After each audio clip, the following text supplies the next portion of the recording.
Exactly, check, negative K, nothing further, just city cabbie on the corner. 19 Sergeant Central. 19 Sergeant, check.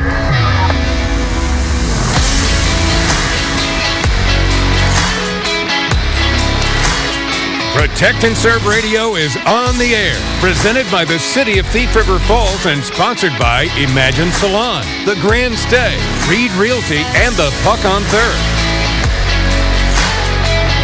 We now join our hosts, Chief Wittenberg and Officer Ryan Bassett, live from the Puck on Third.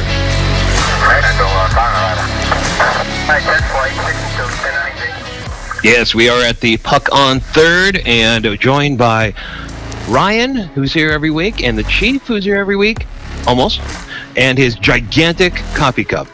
We got that. Gotta have it. A lot of things to talk about today. That's my trademark. It is your trademark, isn't it? We've got to talk about the features we have today. We're going to have one feature with Grant Nelson, talking the new CAD system. Is that what it's called? Carbine. Carbine. Yep, Carbine. And then also, we took a little trip down to Pioneer Village. Yeah, it was fun. Got to see some really old, classic law enforcement things, and we'll hear more about that coming up. But first of all, last night, lots of rain. A little bit. Little bit. How did we fare? Not bad. I think we got one tree down by Oakland Park, going into the nursing home area there, the park. I think we had some manhole covers that had been moved due to the water.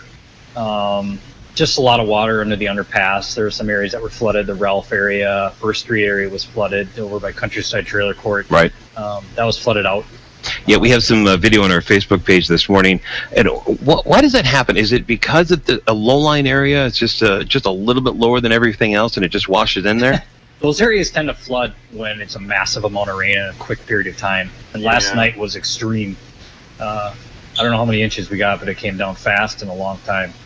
What is the rule about that? When you see water in a road situation like that, is there a law enforcement thing that you issue? Yeah, there certainly is. Flash flooding is a big thing that happens around here, and you definitely don't want to drive through water. If you don't know the depth of that water, don't take the chance of driving through it, because cars easily get washed off the road. Sure. With any kind of current at all. And that puts you at a real, safety risk there. But yeah, you'd be surprised. I experienced that in the flood in '97 in Grand Forks when the dikes broke, where it was pushing my squad car as we were trying to evacuate a part of Grand Forks. Wow. East Grand Forks, actually. But yeah, you don't want to drive through it for safety reasons, and you don't want to drive through it for maintenance reasons. Yeah. When you get your car soaked or water gets in with the fluids like transmission oil and things like that, you got to immediately change all that fluid out and all that stuff. Otherwise, your car won't last long. It's really hard when you get a car submerged in water, and it doesn't have to be fully submerged. Just driving through it, a foot deep water, you don't want to do that. A normal passenger car is going to sustain some heavy-duty damage. Sure. A few last night. Did you? Try to attempt to go through the underpass, and we're stuck and had to call tow trucks. Well, and even the larger trucks, if they go through too fast, that water, just right up underneath it. Yeah, it can cause a major issue. So, yeah. Now, in town, of course, there was some flooding. You had mentioned First and Brooks definitely had a lot of water. Yeah. But how about the outside areas, Joe? Like right around us, the ditches are full of water. They are. So if you're not paying attention, if you're driving along and if you went into a ditch where there's no water, yeah, you could sustain some damage and injuries. But if it's filled with water, we've seen this happen before, where people can get trapped in there, and oh yeah, it's very dangerous right now. Yes, it is. It could be a while. I mean, we're supposed to get rain today, so more, and I don't know how long it's going to last or how long those ditches are going to be that way. But those ditches are also still accumulating water from the fields and everywhere else. Yeah, they're rising. Yeah. That's why there's a flash flood watch or warning right now. Yep. Because we just don't know how long it's going to last for. It's the runoff that's the problem. Okay. All right. We've got a lot of things to get to, but overall, the city seems to be in good shape this morning. Pretty good. Okay. Yeah. And hopefully we won't get too much more rain, because obviously the farmers want to get back in those fields as soon as possible. About the peak we can take for rain right now. I think right now I had 4 inches in my rain gauge, and That's all I want out there. Yeah. Right now, the bean harvest is going to still be okay. It's got a little time to dry up a little bit. So, but we don't want any more. No. All right, coming up in our first feature, tell us a little bit more about this new 911 software that Grant's going to. And I talked to Grant about it during the interview. It's a video software. We introduced it a couple weeks ago, and it's been aired on the radio program. It's basically a 911 system where you can video chat, not chat, but actually see the location through 911 through someone's cell phone. Great. All right. Coming up next, we're going to hear that feature with Grant Nelson about the new 911 software, and coming up yet, the museum visit, taking a trip down memory lane with Al Melby and the Chief and Ryan right here on Protect and Serve Radio, live from the Puck.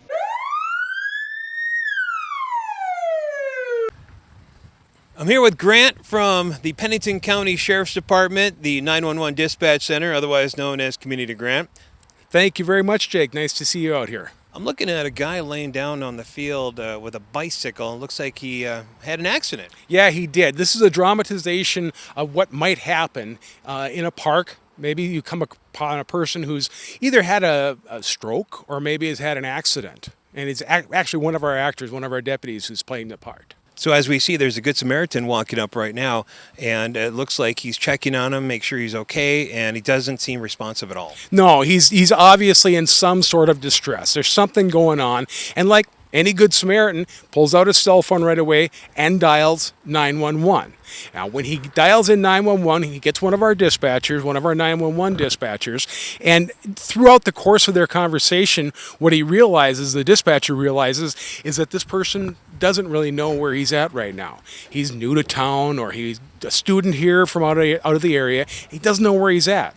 So using our system called Carbine, our dispatcher is able to send him a link to his phone and take over control of the video portion of his phone and the GPS so that we can see what the caller or the Good Samaritan sees. Can the Good Samaritan also see the 911 dispatcher?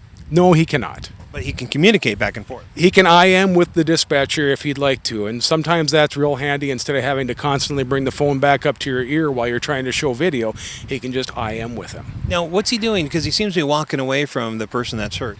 What the dispatcher's asked him to do is to go out in a clearing so we can get an idea of some kind of landmarks or an idea of where he's at. To help locate him. To help locate him. And during the course of that action, he sees a trailer court across the river, he sees a bridge to the north, and I think you'll see probably a parking lot eventually also. And that identifies him as being in the area of the 8th Street Bridge. So then the dispatcher can tell paramedics where to go, they can tell the sheriff's department where to go, and at the same time he has the Good Samaritan walk back over to the person injured and then basically remain with him until somebody shows? Yeah, because a lot of times it's nice, if nothing else, just to comfort the person until help arrives and have somebody on site so they can see when the ambulance pulls up. And the thing about this too, if there were no landmarks that could be seen, we get the GPS information through another app that pairs with Carbine called Rapid Light or Rapid SOS, so we know where they're at also. And after we get done with this, I mean, we're done controlling your phone. There's nothing left on your phone. There's no remnants of the call, no remnants of the video. It's done. And this is available now? Yep, we've got it now. We started, we had training on it about 2 weeks ago, and we're the first one in the state of Minnesota to have Carbine. That's very cool. And everybody, as far as local law enforcement, use it?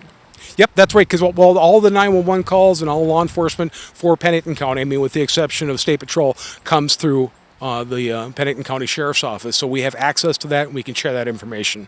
That's cool. Thanks, Grant. Thank you, Jake. All right, so let's really quick talk about the new system. In the video that you're going to see this afternoon, you'll see basically what had happened with Grant had staged the scene where somebody went down on a bike and somebody was Good Samaritan came to help him. Is this system up and running right Yes. now? Yeah. Okay. So if somebody were to call 911 and they were stuck somewhere, maybe in a ditch full of water, they could call 911 and you guys could help them with this system. I've used it. I've actually used it on my phone to test it. It works. So this is the latest in just a series of new things that keep coming to law enforcement, isn't it? yeah, it's pretty awesome. And I don't know if you've ever tried it, but it works brilliantly. It does work good. I'm not really so enthused about trying it myself, but what I'm enthused about and the real purpose of it is to get more information from the scene to our dispatchers as soon as possible. Even though radio communication is really a good thing, there's all kinds of information that doesn't get to the dispatcher. Now, if someone could actually broadcast a picture of what's happening, a video of what's happening real time to the dispatchers, that vastly improves the amount of information we're getting and allows the officer to be more prepared and have an idea what they need to do when they get to the scene. Yep. So it's a huge boost in the information and the accuracy of the information we're getting. And that's where the real benefit comes in for us as law enforcement officers. Now, in the past, if there was a search and rescue, you'd have to send choppers up and airplanes, and people would be on 4x4s. This probably helps that too, then, right? Oh, yes. Yeah. That's more of that information. That's what I'm talking about when I'm talking about information. We could see something if their cameras pointed in a direction that's an obvious landmark and stuff. Well, we'll know. Even if they don't know where they're at, our dispatchers can recognize some of these places and, okay, we know where he's at. Sure.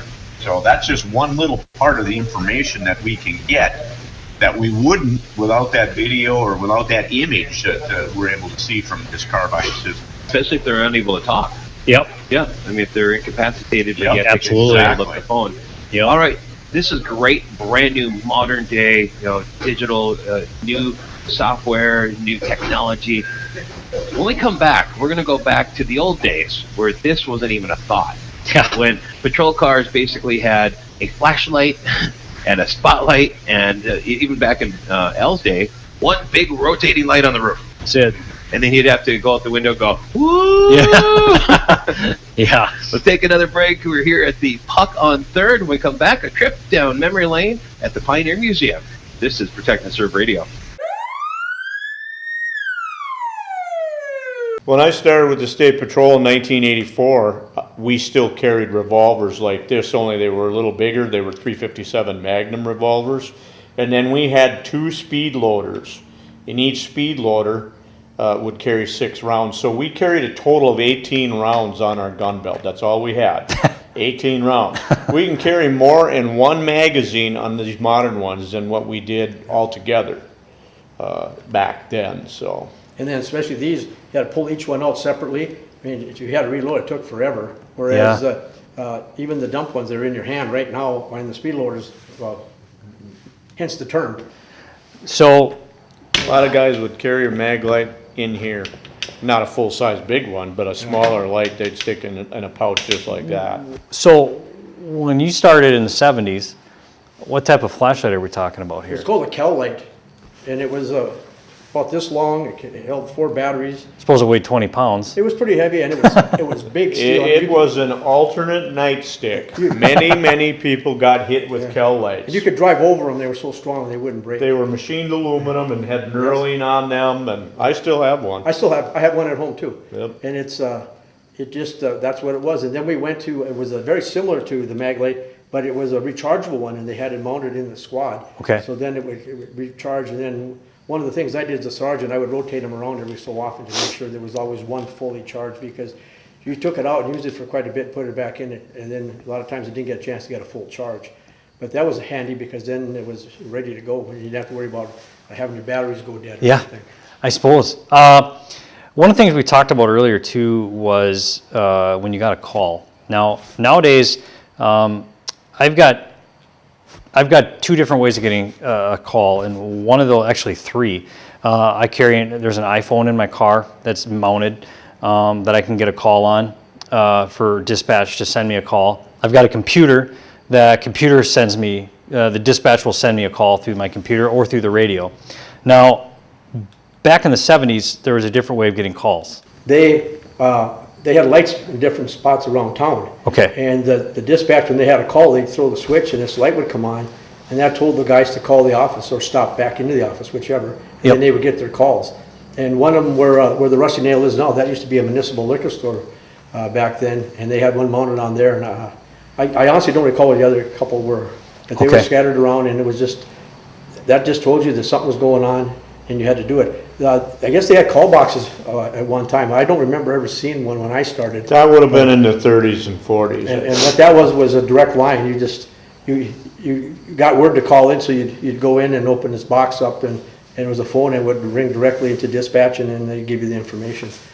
We didn't have any of those when I started. Well, we didn't have the light thing either, because we had actually radios in the car by then. What this is it's a leather, and inside the leather is lead shot. So it's very heavy, and it definitely increases your leverage when you hit somebody with it. But they, like I said, they call it a sap or a slapper. And you could definitely knock somebody unconscious with this. And they used to carry them in their pockets.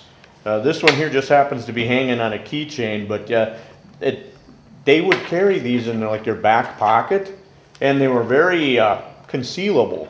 So you didn't know when it was coming out. It was just all of a sudden they'd get it out of their pocket, wham, and it's an impact weapon. It's been And it was replaced with the ASP baton, which is what we have It was here. very easy to carry as compared to that long nightstick. Yes. Was there a lot of head strikes with those? Pretty much that's what they aimed for then, yeah. And then once Right along the temple. Yeah. Is where they were aiming for. And so. once you got into training, then it was hit them in the kneecap and hit them. Oh, yeah. So it's not lethal, so you don't end up having a fatality. This is something that would have been used in the 30s and 40s and 50s, and by that time it was kind of getting to be a taboo to hit anybody in the head with anything, Yep. unless you needed to use deadly force. So. Yep. And now today you've got tasers. Yeah. Nowadays we've got tasers and Oh, yeah. other types of tools too. Shotguns that shoot the So nowadays we do a lot of DWI detection, a lot of DWI patrols, and one of the things that when I started, it's called a PBT, a portable breathalyzer, and it's easy for us to get a number on how drunk somebody is. But back then, may have not been so easy, and I don't know how they trained back then. But can you guys kind of describe as to how you guys? Well, the ELCA sensor, PBT, preliminary breath test, it was just a big old orange box. Orange box, and they were called alerts. Alerts back then, Yep, and yep. it didn't have numbers on it. It Okay. had green for pass, Yellow or red. yellow for warn, and then red was fail. Okay. And it worked much like the ELCA sensors do today. You just had them blow in it, and then you got your reading. But nowadays, the ELCA sensors fit in your pocket. And they Yeah. give you a digital readout, so you know exactly yeah. where you're at. And but they both functioned the same way. It was just a lot more convenient, and they're a lot more sensitive today than they were back then. Was field sobriety testing something back then? Oh, sure. Well, it Field was, sobriety testing came in the 80s. we did a lot of that back when I started too. But it wasn't actually scientifically done. Oh, They no, were- it's they- they'd walk the make line, up their touch your own nose. tests, and yes. Walk the line, touch your nose, Yep, and that was yep. pretty much So, it, yeah. Now we have what's called standardized field sobriety testing, and everybody's doing it the same way. And it's been scientifically validated to actually indicate whether someone's over the legal limit or not. So it's gotten a lot more scientific. When I started, and I think that when you were working too, the actual evidentiary machine that we used to get the reading of blood alcohol for court was called a breathalyzer. And if you remember, the breathalyzer had a needle on it. And you had ampules of chemicals that you had to break the ampules and test. Oh, Those my. were so you had broken glass and hazardous chemicals. Are you? Wow. And I didn't know that. I didn't know any of dialed this. the machine so that you balanced it out, and there was a needle. Oh. And once you had it balanced out, then the guy had to blow into the machine, and the needle would go up, and you'd get your breath alcohol. Yeah, we had the same amount of light going through each ampule. Yep. And then when he blew in, the alcohol made the one lighter, and then that would make the needle Sounds go. complicated. Yeah, well, it really was. Yeah. And I was certified in that, by the way. Well, yeah, okay, Jeez. I know about it. I know. Certified in complication. Yeah. But it would never fly nowadays because there was a knob on it that you could make a needle go up with the knob too. And Wow. when you got the needle to the point where the blood alcohol was, you pushed on it and it made an ink mark, and then there was a piece of paper behind it, and that was your record, and here's your blood alcohol. It was known as man. dial drunk back in those days. Dial-a-drunk is what they called it, Wow. because they could actually Man, just... oh, yep. man. When you got it even, Yep. if you wanted, you could keep it going.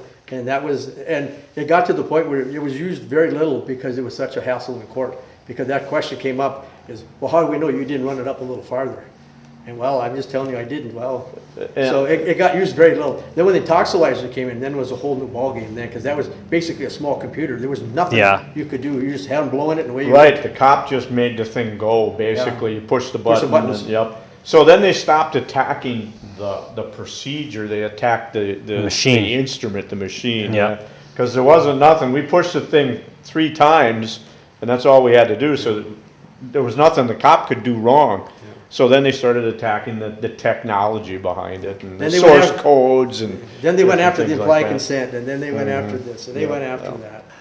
Fingerprinting, I got a lot more stuff I can use for pictures wise, to take pictures of crime scenes, collection stuff.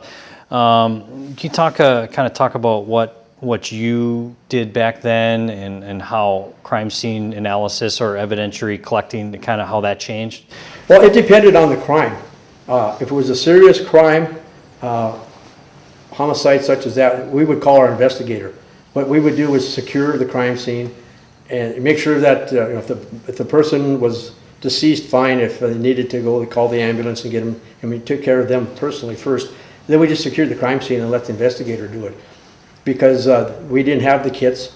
We had some plastic bags for a small amount of evidence and that sort of thing, but we didn't have much at all as far as any detection stuff. So we would just call our investigator. If it was a small break-in where they broke in, we might go in, and then we had to go to the office and get the camera. Yeah. And then you take some pictures of the You gotta develop marks them. or that kind of stuff. And I took them to the drugstore. You got to develop the pictures, yeah. And all that. So, Yeah. but I mean, anything of any consequence, you'd call the investigator to come in, and they were specifically trained in it. I mean, they went to a lot of schooling, and for retrieving fingerprints and looking for evidence and that sort of thing. And that was their job. And we kind of do it pretty much in a similar way. If we have a major case, we have investigators too. We currently have 2 investigators that are assigned just to do investigations on our department. Plus we have the Pine to Prairie Violent Crime Task Force too, which they can bring in a lot of assistance to us.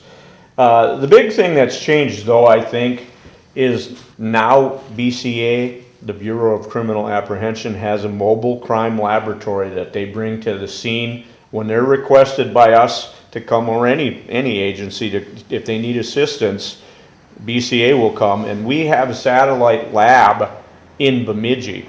So BCA they have their mobile crime truck and the technicians and everything that can do all the scientific things, take the samples they need to do, measure things, do whatever they need to do, CSI style. Yeah. And they're about an hour, and I'm not kidding. We have a major scene like a murder or something. BCA has got that mobile crime lab to us in probably an hour, at the most 2 hours.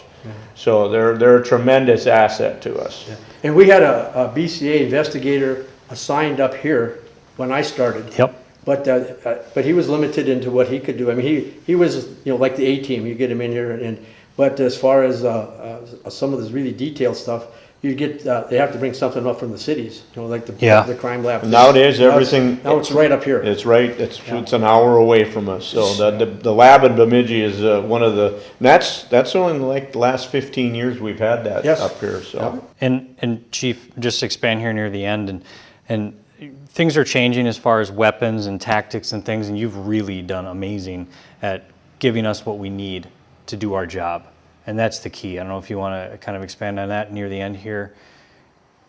Well, like you said, as technology changes, we find better ways of dealing with things. And like less than lethal is a prime example. But not only that, just new ways of doing defensive tactics and hands-on. And I mean, we're always doing things and improving things and honing the skills that we need. We're certainly a lot better trained department than what we were in the past. And I think, Al, you'd agree. Oh, absolutely. I mean, we spend a lot more time training, and we spend a lot more money on our training budget and things like that. But the last thing I'd like to say is we've been talking about all the big changes, but there's still a constant. Some things never change. We could talk to somebody that was working here in the 20s, And the human factor would be exactly the same as what we're dealing with today. Yeah. Human emotions, Body language? body language. It's all the same. People do not change through the time. It's the same job dealing with Yes. people and emotions and anger and all that stuff. And like I said, you could go back 100 years ago and you're dealing with those same issues. Technology's changed, but people are still the same. And the same thing with the street cop. You have everything in your car and everything, but it's still the guy driving, watching to see Yeah. what's going on and observing bizarre activity or this or that. And it still boils down to the guy with the badge. Some things Bottom line. change, but some Some things things- don't. exactly. Yep. Yeah. Yes. So that'll wrap it up for this episode of Protect and Serve Radio. I hope everybody's enjoyed going through time here, and we'll see you next time.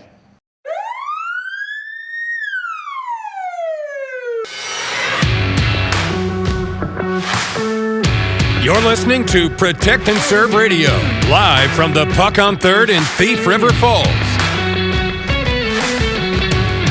And we are here at the Puck on 3rd, Thief River Falls. Thanks for listening to Protect and Serve Radio. Our final segment now. Real quick, let's talk briefly about what happened in this last segment. So you're at the museum, and you're reminiscing over the old equipment. Ryan, not so much. Yeah, I'm really not. Well, what, you got 17 years of reminiscing, so... Oh, not quite 17, but At we're what getting there. point did the old equipment or the previously used equipment, don't want to offend Al, the original equipment, at what point did you start? So in other words, what is the oldest that you used? Like the old radar gun where you have to hold it out the window? No, I've only had the ones that we currently use now, and the oldest I've gotten was driving a Crown Victoria around. That was the oldest. Okay. And we had bubble lights back then. They're old, the ones that twirl, but it was just one bar. It's not LED. So I mean, I can't speak for anything prior to 2004. So you're still a pup. Kind of. Yeah. Yeah. So Chief, tell me, what's the biggest innovation over all the things that you've seen in your entire career? Well, I'm going to pick out a couple of things here. After I started, the first innovations were with signal lights and signals. The changes in the light bars, and especially something that we call the arrow stick, that's a directional arrow that we can point to guide traffic around our scene to either side, or just a steady flash. So that was a real benefit. And this happened when I was working on the freeways in Minneapolis. So you had 3 and 4 lanes, and those arrow sticks were just tremendous pieces of technology that came along. And that was kind of the lighting package on these cars. That was the first wave of technology. And then the second one, which may even be more significant, was mobile data terminals and computers in the car. Okay. That increased the amount of information and stuff, and the amount of information we were able to put into the system from our squad cars. And it was another form of communicating between the officers down there as well. So in addition to the radio, you could communicate on these mobile terminals. So that was probably the next, and probably even more important, technology that they rolled out. But it's been continuous. All of our firearms, about every 10 years we replace our firearms because there's so many improvements made. Just like think of buying a car nowadays. Every 3 or 4 years, there's so many new things that are getting put into these cars, so many improvements. It's just that way with law enforcement equipment too. That's great. And the reason I want to touch on that was because one of our questions from the audience today, this is a question that I think comes up quite often now. We have discussed it before. Yeah. We're talking about the body cams and asking about the different innovations. Are you cool with the idea of mandatory body cams while on duty? Why is there controversy around the subject for police officers? I'll cover the street side of it, and he can cover the administrative side of it. Which are totally different. They are. And the hard part is, knowing when to put them on. That's sometimes difficult. People, I mean, I'm okay with it, but I don't know if it's ever going to be something that we'll go to here. definitely it's not going to be something we'll go to while Chief's here now. That's been made clear, and we're okay with that. It's, you know, people watch us with their video cameras as much as as a lot now. So I mean, they'd constantly be asking for video. I mean, like daily, if we had our cameras on anything. So I think the squad car cameras that we have right now are just fine. That are dash cameras. Body cameras, if we had to go to them years later, I've got 15 years left. If we go to them, we go to them. It's an adjustment. I don't think they need to be mandatory. But down in bigger cities, I think they're good. I think that's something that a lot of people forget. You do have a camera on the vehicle. Yeah, traffic stops. Yeah, and so that is on, like that. and you can get that video. And Get the audio on some things, and absolutely.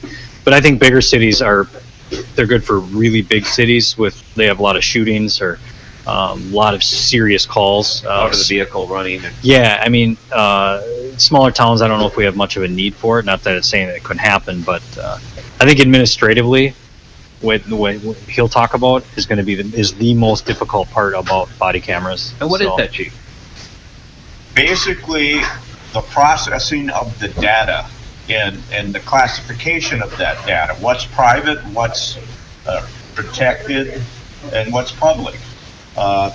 When we take data, in other words, a video or something, it becomes data that can be accessible to inquiries. So in other words, we have to hold the data for a certain period of time, and we have to process the data, and we have to release the data. We need a full-time person just handling the data if we get a body. It's not just a one-time purchase of the body cam. Now, let's also look at it. We've got 17 officers working the streets. We got to buy 17 body cameras. It's a huge administrative cost that's attached to these cameras. And then how do And you I'll be store it? frank, we can't afford it. City of Thief River Falls cannot afford body cameras at this time, unless they make some changes in data privacy laws and stuff. We'd have to hire a full-time person to handle our data. We'd have to buy 17 body cameras. They're always breaking things. Their technology.